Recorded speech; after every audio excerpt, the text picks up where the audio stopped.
بسم الله الرحمن الرحيم. وأصحاب اليمين ما أصحاب اليمين. بسم الله الرحمن الرحيم. الحمد لله وكفى وسلام على عباده الذين اصطفى. أما بعد فأعوذ بالله من الشيطان الرجيم. بسم الله الرحمن الرحيم. إنا أعطيناك الكوثر فصل لربك وانحر إن شانئك هو الأبتر. صدق الله العظيم. محترم حاضرین،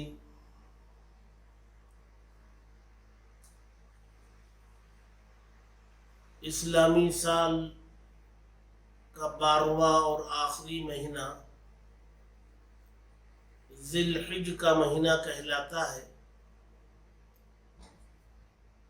اسلام کا 5واں رکن حج جیسی عظیم عبادت اسی مہینے میں رکھی گئی ہے۔ اس مہینے کی 8، 9، 10، 11، 12 یہ 5 دن حج کے مخصوص ایام ہیں۔ انہی 5 دنوں میں حج کے ارکان ادا کیے جاتے ہیں۔ جن لوگوں کو اللہ تبارک و تعالی حج کا موقع عطا فرماتے ہیں وہ اس عظیم ترین عبادت کے انجام دینے پر قادر ہوتے ہیں اور اس عظیم ترین عبادت کے ثواب اور اس کے اجر کے مستحق بنتے ہیں۔ اس عبادت پر وہ روانہ بھی ہو جاتے ہیں۔ لیکن جن لوگوں کو حج کا موقع نہیں ہے، وہ حج میں نہیں جا سکتے، اپنے اپنے مقامات پر ہیں، تو ان کے لیے اس مہینے میں اللہ تبارک و تعالی نے خصوصیت کے ساتھ 2 عبادتیں رکھی۔ ایک، اس کی 10 تاریخ کو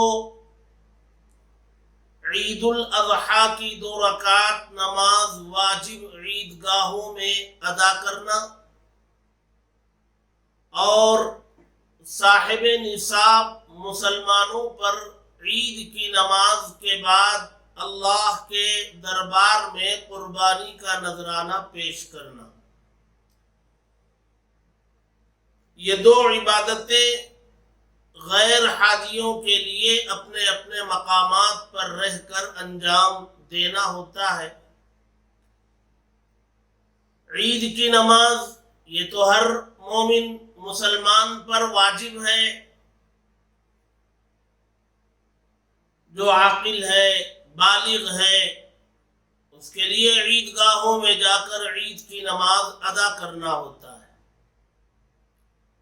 اور قربانی یہ بندوں اور بندیوں دونوں پر جو صاحب نصاب ہوں، شریعت کے نزدیک مالک ہوں، نصاب کے مالک ہوں، شریعت کے نزدیک وہ مالدار شمار کیے جاتے ہیں اور ان پر قربانی واجب ہوتی ہے۔ چونکہ ذی الحج کے مہینے کی آمد ہے، 2-1 دنوں میں یہ مہینہ شروع ہونے والا ہے۔ منگل کو چاند رات ہے، آنے والی منگل کو، اور اسی حساب سے عید کا دن طے ہوگا۔ قربانی کے لیے لوگ بہت پہلے سے تیاری کرتے ہیں۔ قربانی یہ بہت بڑی عبادت ہے، عظیم ترین عبادت ہے۔ اور یہ قربانی والا عمل آدم علیہ السلام کے زمانے سے جاری. آدم علیہ السلام کے دو بیٹوں کے درمیان اختلاف ہوا تو آدم علیہ السلام نے ان دونوں کے درمیان فیصلے کے لیے فرمایا کہ دونوں اپنی اپنی قربانی پیش کریں اور جس کی قربانی اللہ تبارک و تعالی قبول کر لیں، جس کا صدقہ قبول کر لیں، وہ مستحق ہوگا اس معاملے میں جس معاملے میں دونوں کے درمیان اختلاف تھا.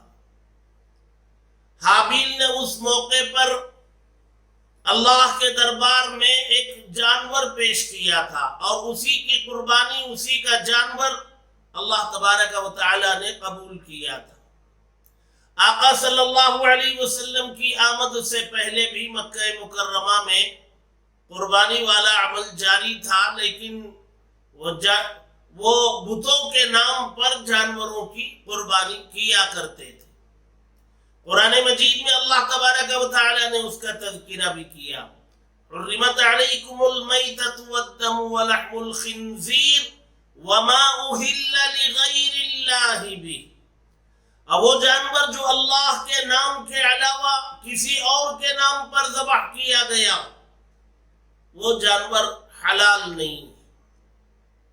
اسی لیے اللہ تبارک و تعالی نے اس سورت میں جس کی تلاوت میں نے کی، جو سورہ کوثر کہلاتی ہے، اللہ تبارک و تعالی فرماتے ہیں فَصَلِّ لِرَبِّكَ وَانْحَرْ. نبی اپنے رب کی نماز پڑھو، رب کے لیے نماز پڑھو اور رب کی قربانی کرو، رب کے نام کے لیے قربانی کرو. قرآن مجید میں نماز کے ساتھ عام طور سے زکوٰۃ کا ذکر ہے، لیکن یہاں نماز کے ساتھ قربانی کا ذکر ہے. اور منشا مقصد یہ ہے کہ اس رسم بد کی نفی کرنا جو زمانے جاہلیت میں جاری تھی کہ قربانی تو کرتے تھے لیکن بتوں کے نام پر. اللہ تبارک و تعالی نے اس میں فرمایا کہ نہیں، اپنے رب کے نام پر اپنے رب کے لیے قربانی. پھر اللہ کے نبی صلی اللہ علیہ وسلم نے ذی الحج کی 10 تاریخ کو قربانی والا عمل امت کے سامنے پیش کیا اور مدینہ منورہ میں ہر سال آپ قربانی والا عمل انجام دیا کرتے تھے. مداومت کی، آپ نے مواظبت کی. اللہ کے نبی صلی اللہ علیہ وسلم نے فرمایا، حضرت عائشہ رضی اللہ تعالی عنہا راویہ ہے، فرماتی ہے ما عمل ابن آدم من عمل یوم النحر احب الی اللہ من احراق الدم. کہ اللہ تبارک و تعالی کے نزدیک کوئی عمل ان 3 دنوں میں، قربانی والے ان 3 دنوں میں، اللہ کے نام پر جانور کا خون بہانے سے زیادہ پسندیدہ اور بہترین عمل اللہ کے نزدیک کوئی اور نہیں.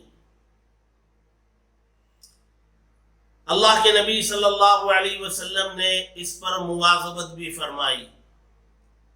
حضرت زید بن ارقم راوی ہے، صحابہ اکرام نے اللہ کے نبی صلی اللہ علیہ وسلم سے دریافت فرمایا ما هذه الاضاحی یا رسول اللہ صلی اللہ علیہ وسلم،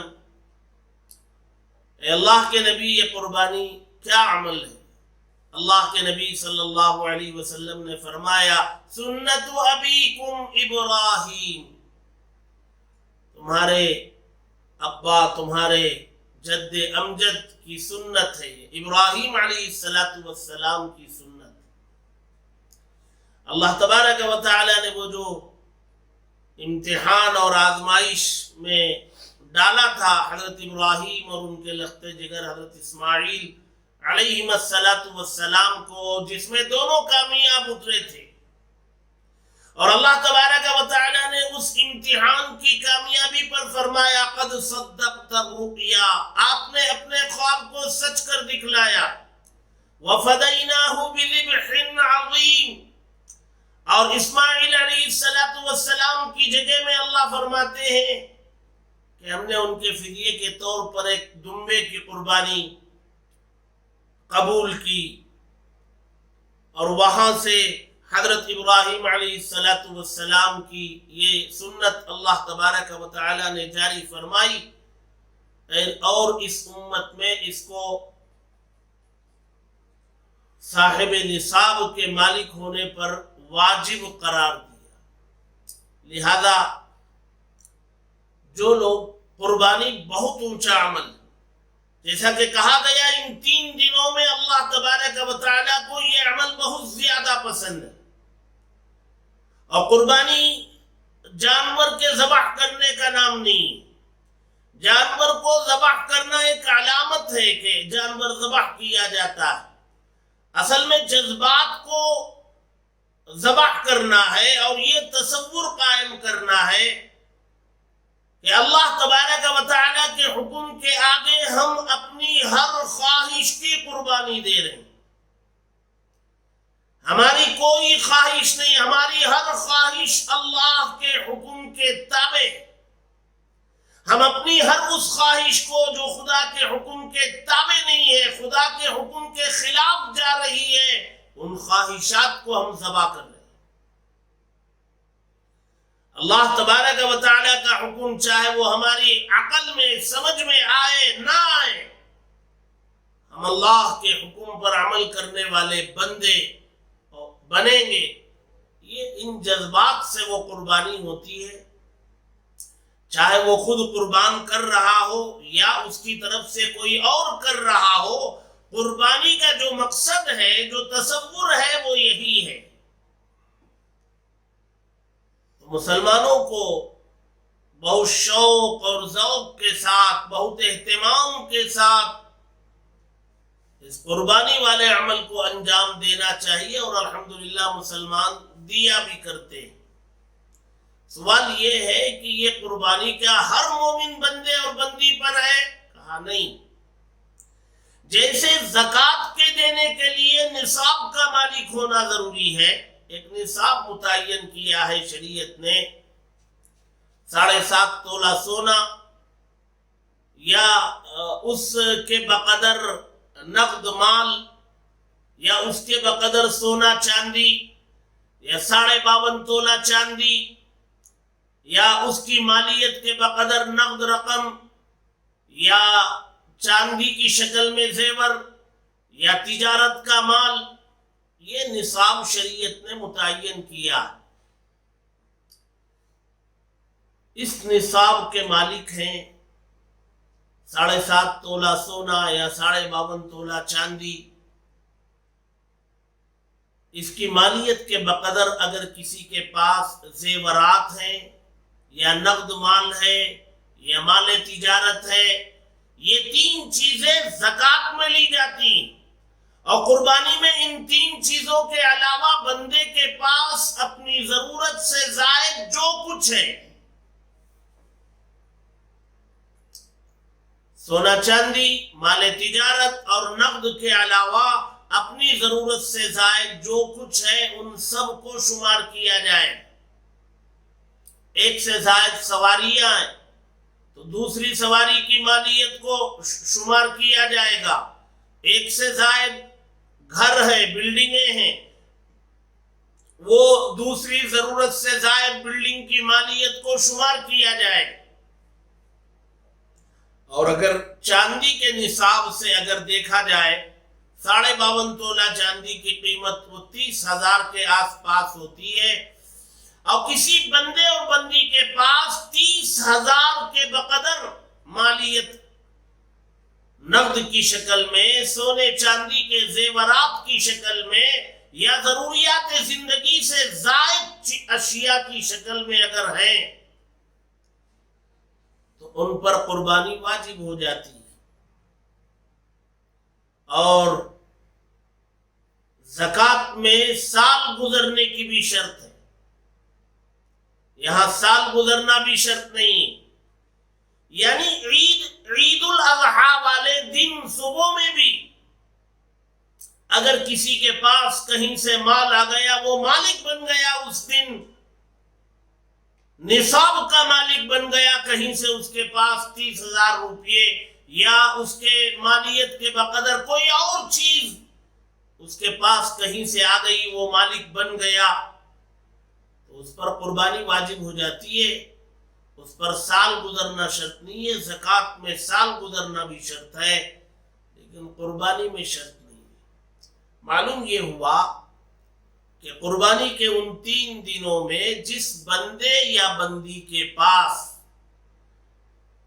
اپنی ضروریات زندگی سے زائد 30,000 روپے کے بقدر سونا چاندی یا اتنی نقد رقم یا اتنا مال تجارت یا اتنی مالیت کے ضروری اشیاء سے زائد چیزیں رکھی ہوئی ہو، ان پر قربانی واجب ہو جاتی ہے۔ اس اعتبار سے بہت کم اللہ کے بندے اور بندیاں ہوں گی جن پر قربانی واجب نہ ہوتی ہوگی۔ اکثر بندے اور بندیاں اس نصاب کو پورا کرنے والے ہوتے ہیں۔ ہاں، اگر کسی پر قرض ہے، مقروض ہے، بظاہر اس کے پاس یہ چیزیں ہیں، وہ مقروض ہے، تو پھر وہ باریک مسائل ہیں، اپنے قریب کے علماء سے معلوم کریں۔ لیکن اللہ تبارک و تعالیٰ نے اگر اتنی سہولت دی ہے تو اللہ کے بندوں کو، بندیوں کو شوق و ذوق سے آگے بڑھنا چاہیے اور اللہ کے نام پر قربانی والی اس عبادت کو انجام دینے کا موقع حاصل کرنا چاہیے، اس کو چھوڑنا نہیں چاہیے۔ یہ قربانی جن پر واجب ہے اور جنہوں نے قربانی دینے کا ارادہ کر لیا، ان کے لیے ذی الحج کا چاند نظر آنے سے پہلے 29 تاریخ کو، ذی القعدہ کی 29 تاریخ کو مغرب سے پہلے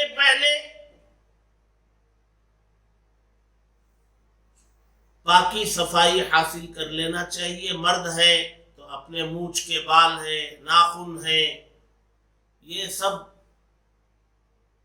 نکال لینے چاہیے۔ مسنون ہے، مستحب ہے کہ یہ قربانی عید کے چاند سے پہلے ضروری پاکی صفائی حاصل کر لیں، مونچھ نکالے، چھوٹی کر لیں، ناخن نکال لیں، اور یہ 10 دن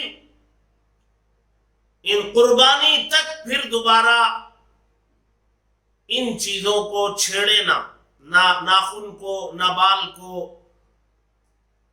یہ چاند رات سے پہلے ہی عمل کرنا ہے۔ اور 9 تاریخ کو عرفے کا دن ہوتا ہے۔ جو جہاں رہتا ہے، جس ملک میں 9 تاریخ جب واقع ہوگی، وہ ان کے لیے عرفے کا دن۔ اس عرفے کے دن کی روزے کی بڑی فضیلت۔ اللہ کے نبی صلی اللہ علیہ وسلم نے فرمایا کہ عرفے کے دن کے روزے کا اجر 1 سال پچھلے گزرے ہوئے 1 سال اور آنے والے 1 سال کے گناہوں کا وہ کفارہ بنے گا، کفارے کا کام دے گا۔ وہ 1 روزہ 2 سالوں کے گناہوں کے کفارے کا اجر دلائے گا۔ اور 9 تاریخ کی فجر سے فرض نماز کے بعد تکبیر تشریق کا اہتمام ہوتا ہے 13 تاریخ تک۔ تکبیر تشریق فرض نماز کے بعد یہ تکبیر بآواز بلند پڑھنا، اللہ اکبر اللہ اکبر، لا الہ الا اللہ واللہ اکبر، اللہ اکبر وللہ الحمد۔ یہ 9 تاریخ کی فجر سے 13 تاریخ کی عصر تک ہر فرض نماز کے بعد اس کو بآواز بلند پڑھنا۔ اور پھر 10 تاریخ کو عید کی نماز کی ادائیگی کے بعد اپنی اپنی سہولت سے اپنی اپنی قربانیوں کو انجام دینا، وہ عید کے دن عید کی نماز کے بعد سے لے کر 12 تاریخ کو غروب آفتاب سے پہلے تک یہ قربانی کا وقت ہے. اس درمیان قربانی کو انجام دینا ہے. ظاہر سی بات ہے اتفاق سے اس سال جن حالات سے ہم گزر رہے ہیں اس میں بہت ساری پابندیاں لگی ہوئی ہیں. کرونا نامی مرض کے دنیا میں پھیل جانے کی وجہ سے ہر جگہ الگ الگ نئے قوانین لگائے گئے ہیں. مختلف قسم کی پابندیاں ہیں. ان پابندیوں میں ہمیں اپنی قربانی کیسے انجام دینا ہے، اس عمل کو، اس عظیم ترین عبادت کو جن پر یہ واجب ہو رہی ہے انہیں یہ عمل انجام کیسے دینا ہے، موجودہ حالات میں انشاءاللہ وہ اس کے بعد والی مجلس میں اس پر تذکرہ کیا جائے گا، اس کا ذکر کیا جائے گا. دعا فرمائے اللہ تبارک و تعالی ہمیں اس عظیم ترین عبادت کو پورے شوق اور ذوق کے ساتھ انجام دینے کی توفیق عطا فرمائے. اللہ تبارک و تعالی اس کے وقت کے آنے سے پہلے حالات کو سازگار بنائے. آمین. وآخر دعوانا ان الحمد للہ.